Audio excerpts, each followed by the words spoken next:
Hey everybody, welcome to Silver Borders. Today I'm going to show y'all how I make the My Heart pendant. So let's get started. So I start with a piece of cardstock and I draw a heart, and I have this double back sticky tape that I used whenever I was scrapbooking years ago, and I still have a lot of it. So I use that to make stickers, and then I will place this sticker on a it's 18 gauge silver sheet is what I used. Next, I'm going to grab my drill and I'm going to drill out a hole out of the bottom of the heart. Don't just drill in the middle. You want to drill down as close to the edge as you can, because then when you cut this out, then you have a heart that you could use in anything else you want to do. Okay, so next I'm going to grab my saw, and I have a 1/0 blade in there to cut the 18 gauge silver with. I'm going to speed this process up just because I know you don't want to sit there and watch me cut for probably 30 minutes. Okay, so now I've got the heart cut out and just checking it out, and then I'm going to thread my blade through that hole I just drilled and then cut the inside of the heart out.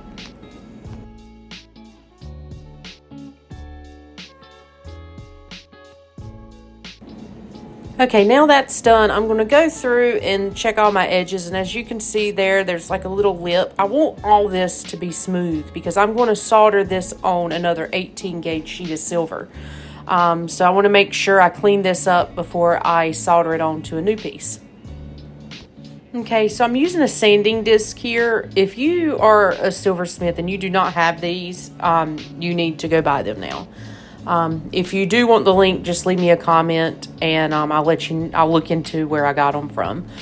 But I'm just going to go through this, clean it all up to get it ready to solder on another sheet of silver.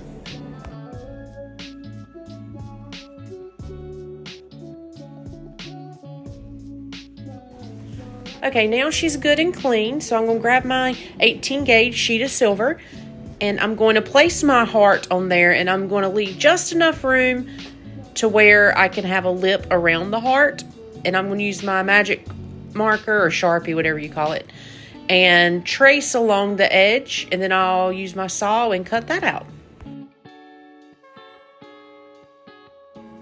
So next I'm going to grab my heart, check the fitment to make sure I've got enough on each end, and then next we're going to do our maker's mark. So grab your heart in your sheet of silver, place on front how you want it to display, and then just kind of move it to the back so you can mark the center of the heart so you know where to stamp your maker's mark.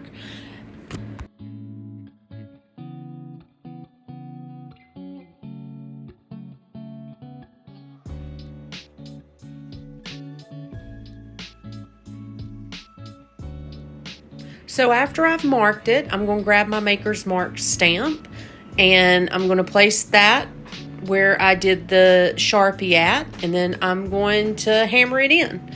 And whenever I do this, I hammer in different angles. I don't know if that's the way it works for me. I kind of move the stamp around and then I get a very nice impression of my maker's mark.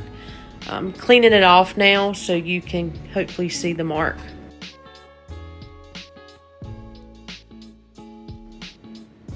So now I'm going to grab my mallet and hammer that down the impression, because the center of the heart, you're going to be able to see where it dented the metal when I put the maker's mark in. So I'm going to hammer that down, and then I'm going to take my sanding disc and sand that out. So whenever I do solder it, I won't have to worry about cleaning it later. It'll be nice and smooth. Okay, so next I'm going to go to my soldering station, and I'm going to use this hard paste, it's solder paste from Pepe Tools. And this is amazing stuff. It makes soldering stuff so easy, especially if you're doing little things. I use all sorts of solder, but this is kind of my go-to stuff. So I'm placing the heart on there. I'm going to make sure it's nice and centered. And then we're going to light the torch up and get her going. I'm going to speed this up for you. So now it's done. All the solder flowed. I'm going to put that in my pickle. And then there we go. She's nice and clean. Everything's soldered down together. I'm just going to sand her, clean her up. I'm going to use my Sharpie and outline the heart. So when I saw it, I'm going to go outside the Sharpie. And that'll keep me from sawing too close to the actual heart. And it'll help me keep a nice line going around the heart. So just take a look and see what I'm talking about. Okay, so here I'm going to grab my saw and I'm going to stay to the right of the Sharpie line. Even if I leave a little gap between that, it's fine. Just do not touch the Sharpie line. You can always sand down the material, but you can never add it back.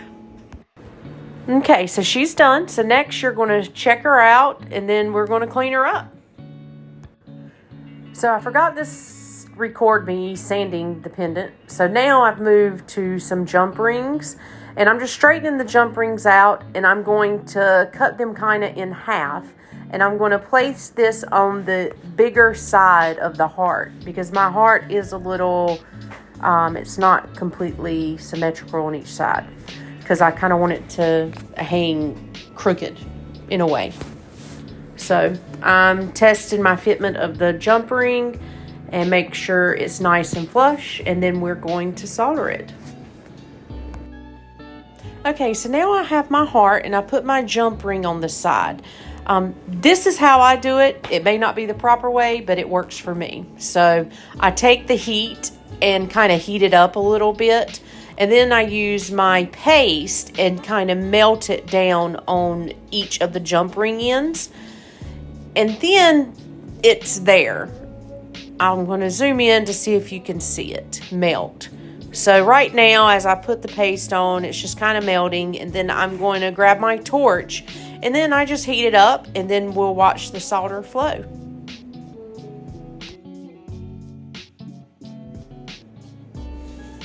Okay, so the solder just flowed. I'm going to check the connection, make sure we're good, drop her in the pickle, and then next we're going to add a jump ring to put the necklace through. Okay, so now I'm going to open the jump ring. You don't want to pull it apart. You want to wiggle, say side to side. I don't know how the best way to explain it. So I opened the jump ring to the side. I didn't pull it apart, make like a U out of it. So watch me here. So I open the jump ring, put the necklace, and then I'm going to close it and I'm going to go back and forth to get a nice tight seal. And then all my jump rings I solder close. That is the worst thing you can do, is put a jump ring on something and not solder it closed. It's lazy. Chains can break, but you do not want a customer with a jump ring that comes apart and then they lose their pendant. So this next process, I'm just going to speed up all the way through. I use my sanding disc and I go through each grit and get a nice good polish. And then next I'm going to patina the silver with liver or sulfur, which is what I'm doing here now.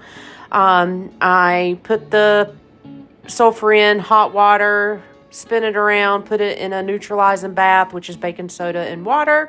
And then I'm going to put it in my hone and highlight. If you love a matte patina finish, you need to check that out. That's Rosy Revolver.